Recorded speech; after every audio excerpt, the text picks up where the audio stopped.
नमस्कार. नमस्ते.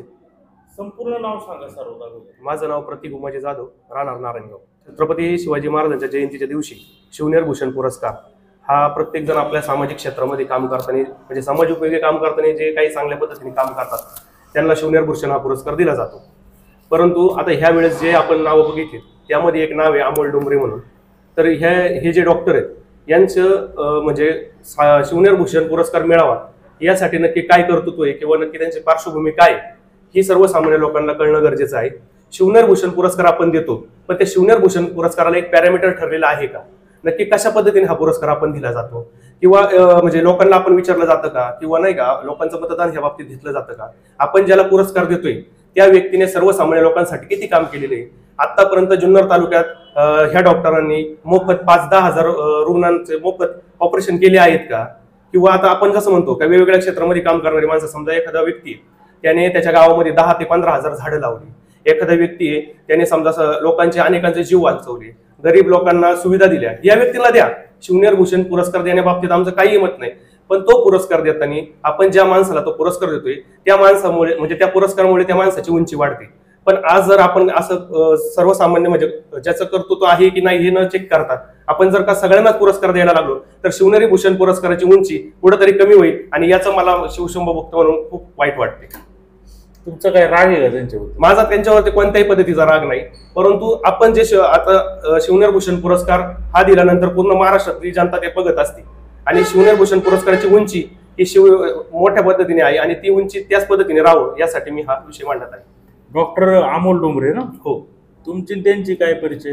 डॉक्टर अमोल डोंगरेंच्या इथं मी अनेक वेळा अनेक पेशंट म्हणजे घेऊन गेलेलो आहे आणि स्वतः माझ्या वडिलांचं सुद्धा ऑपरेशन आम्ही तिथे केलेलं आहे. मला जे काही अनुभव आले ते अतिशय वाईट आहेत आणि मला ते ह्या गोष्टीमध्ये ते मला मिक्सअप करायचं नाहीये. परंतु माझ्या व्यतिरिक्त तुम्ही आजूबाजूला तुम्ही या बाबतीमध्ये चौकशी करू शकता की नक्की काय बरं परिस्थिती, सत्य परिस्थिती काय. तिथे अनेक पेशंट उपचार घेतात, त्यांना खर्च योजना मिळलेली जाते का, तिथं बिल कोणत्या पद्धतीने आकारले जाते किंवा काय जाते. माझं म्हणणं असे का ते त्यांच्या पद्धतीने चांगलं काम करत असतील, त्यांच्या शेवटी तो खासगी प्रायव्हेट दवाखाना, मला त्याच्यामध्ये वादात पडायचं नाही. परंतु शिवनेर भूषण आपण त्यांना देण्यामागचं खरं कारण काय, समाजासाठी नक्की त्याचं योगदान काय, मला एवढं फक्त एक सर्वसामान्य शिवशंभ भक्त म्हणून आज तमाम जनतेच्या वतीने मी हा प्रश्न आपल्याला विचारतो. हे जुन्नरचे आमदार शरद सोनवणे यांची तुम्ही बाईट पाहिली असेल, त्यामध्ये त्यांनी असं सांगितलेलं हे जे डोंगरे आहेत ते टाटा सारख्या दवाखान्यामध्ये कार्यरत होते, वेगवेगळ्या मोठमोठ्या ठिकाणी त्यांनी कामं केलेली आहेत, गोरगरिबांची सेवा व्हावी म्हणून त्यांनी आपल्या तालुक्यात दवाखाना ओपन केलाय. बरोबर. माझं काय म्हणणे, आता आपल्या तालुक्यामध्ये जे गोरगरीब जनता आहे त्यांना उपचारासाठी ते फ्री ऑफ कॉस्ट सर्जरी करतात का हे आपण तपासलेलं आहे का? मला एक म्हणायचं की त्यांनी जर आतापर्यंत असे 5 ते 10 हजार ऑपरेशन केले असतील तर त्यांनी नावाने सर त्याची लिस्ट द्यावा. केला असेल म्हणून पुरस्कार दिला असेल ना? नाही. मग माझं काय म्हणणं आहे का आता आपण इथून पुढे पण जे पुरस्कार देणार आहेत त्या पुरस्काराला एक पॅरामीटर म्हणजे एक चौकट आहे का, त्याचा नक्की क्रायटेरिया काय? उद्या समजा एखाद्या माणसाने किराणा मालाचं दुकान टाकलं आणि तो फार चांगल्या पद्धतीने किराणा मालाचा विकतोय, मग आपण त्याला पुरस्कार देणार का? हा एक सर्वसामान्य म्हणून मी प्रश्न विचारतोय आता. नाही, पण समजा जुन्नर तालुक्यात आहे म्हणून त्याने तो मोठा झाला म्हणून पुरस्कार देणे चूक आहे. मोठा माझं म्हणणं काय, शिवनेरी भूषण पुरस्कार हा आपण नक्की कशा माध्यमातून देतो आणि त्याचे नक्की कायदे किंवा त्याचे चौकट काय, म्हणजे कशा आधारे आपण ते देतो? समाज उपयोगी काम केल्यानंतर देतो का, गोरगरीब जनतेची सेवा केल्यानंतर देतो का, विविध क्षेत्रामध्ये काम केल्यानंतर देतो, याचा खुलासा काय असेल तो करण्यात यावा. सोनवणेंनी असं सांगितलं का लोकांना लांब लांब जावं लागत होतं. आमदार सोनवणे म्हणाले की आता त्यांना उपचार आपल्या जुन्नर तालुक्यात मिळतात आणि चांगले उपचार मिळतात, ते तज्ज्ञ आहेत त्या क्षेत्रातले. माझं एकच म्हणणं आहे, तिथं जेवढ्या लोकांनी उपचार घेतलेले आहेत त्या आपण किती लोकांना आतापर्यंत विचारले तिथं. आता मी माझ्या वडिलांचे उपचार तिथे केलेले आहेत, मला माहिती तिथे काय पद्धतीने फॅसिलिटी मिळतात आणि मी अजून 1-2 जणांसोबत तिथे गेलो होतो. मी माझ्या डोळ्यांच्या गोष्टी बघितल्यात त्या मी इथं मांडतो.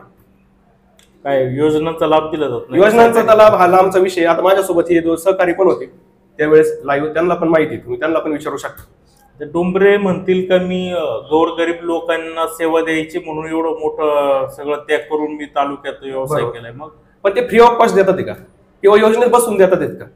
पैसे घेतात ते 100% घेतात. आमच्याकडून घेतलेत तर ते त्याचा व्यवसाय करतात. व्यवसाय माझं काय म्हणणं आहे संदीप भाऊ, व्यवसाय अतिशय उत्कृष्ट करणं म्हणजे लगेच शिवनेरी भूषणला तुम्ही त्याला ग्राह्य धरणार का, हा एक शिवभक्त म्हणून माझा प्रश्न आहे.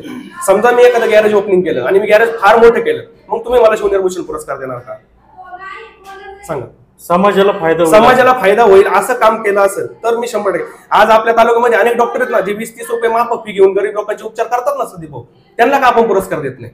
पण गोरगरीब जनतेचं काय? शिवनेरी भूषण पुरस्कार मिळण्या इतकं त्यांचं खरंच कर्तृत्व आहे का? माझा हा प्रश्न आहे. जा पाठीमागे काही पोलीस अधिकाऱ्यांना पुरस्कार देण्यात आले शिवनेरी भूषण तत्कालीन आमदार अतुल बेनकेंच्या माध्यमातून, त्यांनी बी आता काय पगार घेऊनच सेवा केली होती. माझं हेच म्हणणं आहे, माझा पहिला मुद्दा हाच होता संदीप भाऊ, का आपण जो शिवनेरी भूषण पुरस्कार देतोय त्याला नक्की कायदे किंवा कानून किंवा काही चौकट काय आहे नक्की, कशाच्या आधारे आपण देतोय?